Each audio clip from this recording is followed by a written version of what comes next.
చూడండి పిల్లలు, నిన్న భోగి రోజున ఒక సంఘటన జరిగింది. ఇదిగో వీడియో ఒకసారి చూడండి.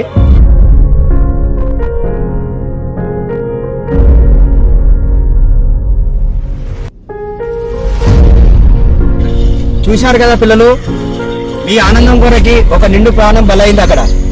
దయచేసి కొంచెం మీరు గాలిపటలు ఎగిరేసేటప్పుడు మీరు ఎగిరేసిన దారం ఉందా లేదా, తెగిపోయిందా తట్టేసి పెట్టి మాత్రం రావకండి.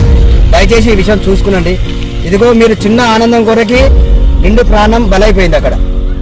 ఈ పిల్లలు చిన్న చిన్న సంతోషాల కోసం మీరు పతంగులు కొనిస్తుంటారు. ప్రతి ఒక్క తల్లిదండ్రులు గమనించాలా. మాంజా దారాలు వద్దు, మామూలు దారాలు ముద్దు. బాక్మైన పోయేటోళ్ళకి అందరికీ ఒక చెప్తున్నాను, ఈ నెల రోజులు చాలా జాగ్రత్తగా చూసి నడపండి. అలాగే మా యూట్యూబ్, ఇన్స్టాగ్రామ్ ఫాలోవర్స్ అందరికీ సంక్రాంతి శుభాకాంక్షలు తెలియజేస్తున్నాం. మా ఛానల్ని ఫాలో అవ్వండి. సబ్స్క్రైబ్ చేయండి, ఫాలో కండి, లైక్ చేయండి. అందరికీ సంక్రాంతి శుభాకాంక్షలు.